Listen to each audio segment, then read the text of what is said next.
049. Saya Putri Danisa Asyadi dengan NIM 056.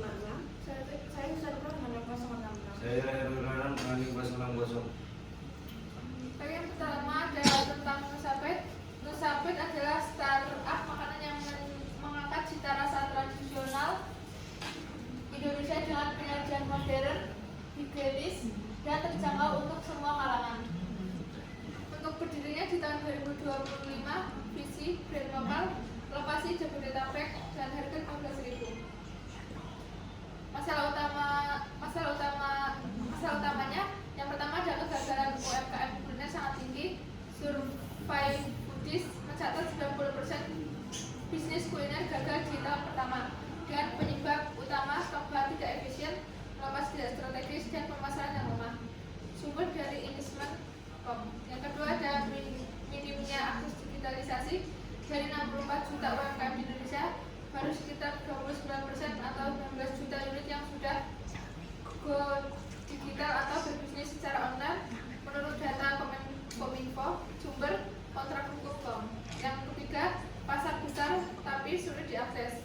Indonesia pada 2026 diperkirakan mencapai 70,41 miliar, tumbuh dari 62,40 miliar di 2025 dengan proyeksi mencapai 128,76 miliar pada 2031 dengan CAGR 12,84%, namun mayoritas keuntungan justru dinikmati pemain besar. Sumber Intelligence.com. Selanjutnya yaitu ada solusi. Yang pertama, platform digital untuk UMKM kuliner lokal. Nusabet menjadi jembatan digital yang menghubungkan UMKM kuliner lokal langsung ke konsumen lewat aplikasi dan marketplace terintegrasi. Yang pertama yaitu pendaftaran produk mudah tanpa biaya besar. Yang kedua, pembayaran digital lengkap, yaitu ada QRIS, e-wallet, dan juga transfer. Yang ketiga, ada pelatihan digital marketing gratis untuk mitra UMKM. Dari data 64 juta UMKM di Indonesia, baru sekitar 29%, kurang lebih 19 juta unit yang sudah go digital berdasarkan data Kominfo. Solusi yang kedua yaitu sistem manajemen operasional terintegrasi. Nusabet menyediakan tools operasional agar UMKM bisa fokus memasak, sisanya dikelola platform. Dengan cara yaitu yang pertama, manajemen stok dan laporan keuangan otomatis. Yang kedua, dashboard penjualan harian via HP. Yang ketiga, semua pesanan dari berbagai channel masuk ke satu layar. Yang keempat, ada data yaitu survei Foodies mencatat 90% bisnis kuliner gagal di tahun pertama dengan penyebab utama stok bahan tidak efisien, lokasi tidak strategis, dan pemasaran yang lemah. Selanjutnya yaitu solusi yang ketiga, model bisnis inklusif dan berjangkau. Yang pertama itu mulai dari 15.000 untuk semua kalangan. Kedua, mitra UMKM bergabung tanpa modal besar. Ketiga, revenue sharing yang adil antara Nusabet dan mitra. Datanya itu dari pasar food service Indonesia diproyeksikan tumbuh dari 70,41 miliar US dollar di 2026 hingga 128,76 miliar US dollar pada 2031 dengan CAGR 12,84%. Untuk ini yaitu volume proportionnya, keunggulannya itu harganya itu mulai dari 15.000, kompetitornya 30.000. Untuk menu lokal autentiknya itu di Nusabet itu menguasainya, kompetitornya tidak. Terus untuk dukungan UMKM go digital itu Nusabet melampaui dukungan tersebut dan kompetitornya belum. Dan yang terakhir, sistem manajemen stok itu Nusabet sudah melakukannya dan kompetitornya sebagian.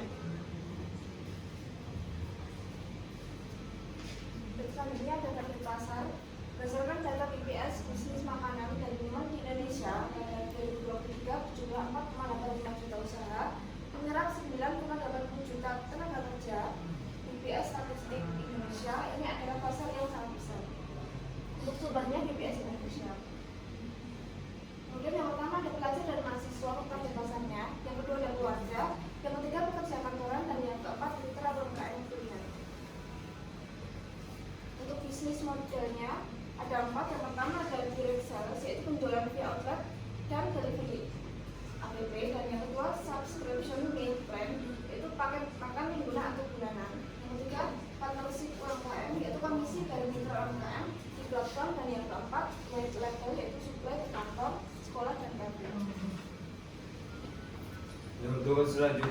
ada brand strategi.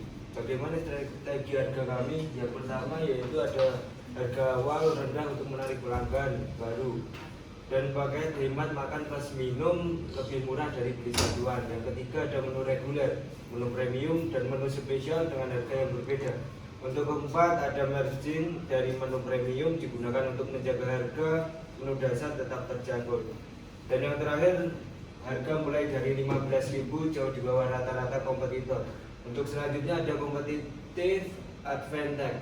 Apa yang membuat Nusapet sulit ditiru? Yaitu yang pertama ada resep autentik dari komunitas UMKM lokal.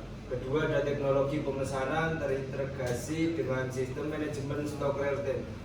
Untuk yang ketiga ada jaringan mitra UMKM yang terus berkembang. Dan terakhir ada brand positioning kuat, lokal, sehat, terjangkau. Untuk selanjutnya ada tracking dan target. Untuk indikator outlet saat ini ada 5, untuk targetnya 1 tahun ada 50. Untuk pengguna aktif saat ini 2.000, untuk target 1 tahun yaitu 50.000. Untuk mitra UMKM saat ini 20, untuk target 1 tahun 200. Nah, untuk selanjutnya revenue per bulan ada 50 juta saat ini dan target 1 tahun 50 juta. Untuk revenue per bulan saat ini ada 500 juta dan target 1 tahun juga ada 500 juta.